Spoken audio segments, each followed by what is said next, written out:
Saat kita sedang santai, asik di pantai menikmati suasana ditemani dengan alunan musik santai. Aduh, rasanya sangat bersahabat.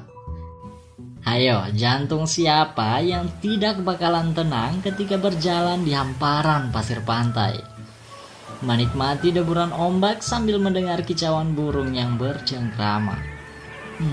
Hal-hal ini dapat membuat irama jantung mengalun bagai simfoni.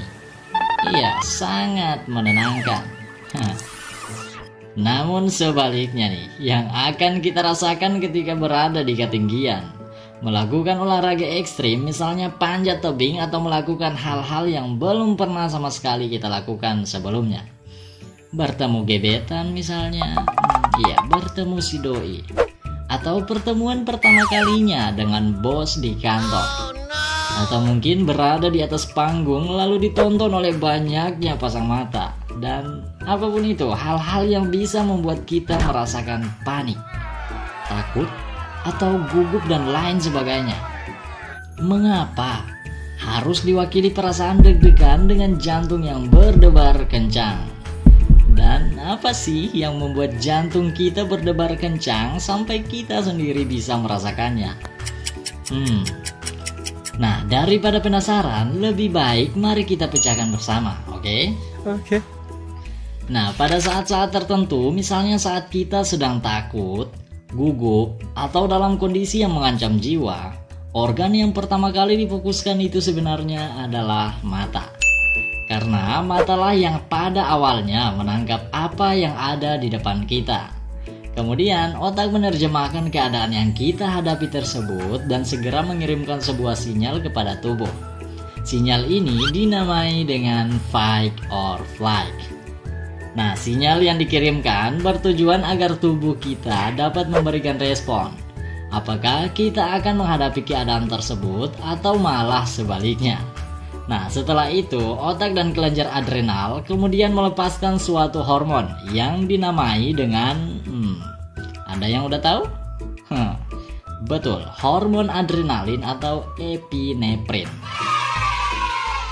Hormon yang dilepaskan ini kemudian mengikuti aliran darah dan menyebar ke seluruh bagian tubuh yang membutuhkan, seperti kaki, tangan, mata, dan lain sebagainya.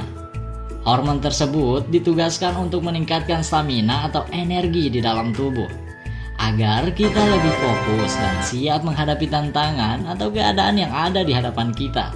Dan lebih siap juga untuk melakukan langkah 1000 jika berada dalam keadaan yang mengancam. Iya, agar bisa berlari secepat mungkin. Nah, walaupun rasanya sangat cepat, tapi peningkatan stamina ini tidak terjadi begitu saja, melainkan harus melalui suatu mekanisme pembakaran yang disebut dengan proses metabolisme.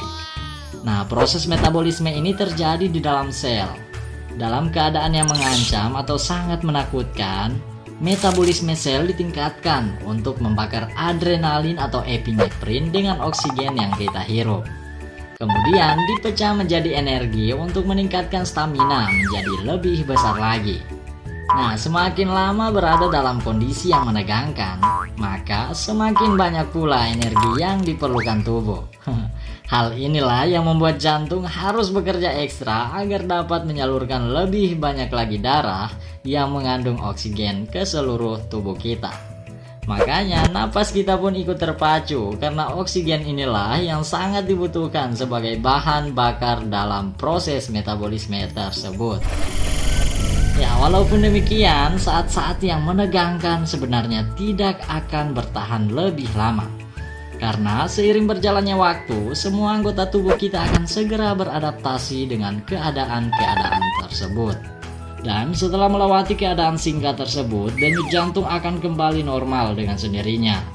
Beriringan dengan jantung, napas pun kembali normal seperti biasa. Jadi seperti itulah proses yang terjadi di dalam tubuh ketika kita berada dalam keadaan yang menegangkan, saat kita sedang gugup atau dalam keadaan yang berbahaya. Nah, itulah yang menyebabkan mengapa jantung kita berdebar lebih kencang. Oke, sampai di sini Mimin rasa penasaran kalian juga sudah terpecahkan nih. Maka dari itu jangan lupa untuk like video ini dan juga subscribe, oke? Agar kedepannya kita bisa saling berbagi dan membahas pembahasan-pembahasan yang lebih menarik lagi. Nah, dan pada akhirnya semoga pembahasan kali ini dapat memberikan manfaat yang lebih kepada kalian. Tetap menjaga kesehatan kalian, sampai jumpa di video selanjutnya dan bye-bye.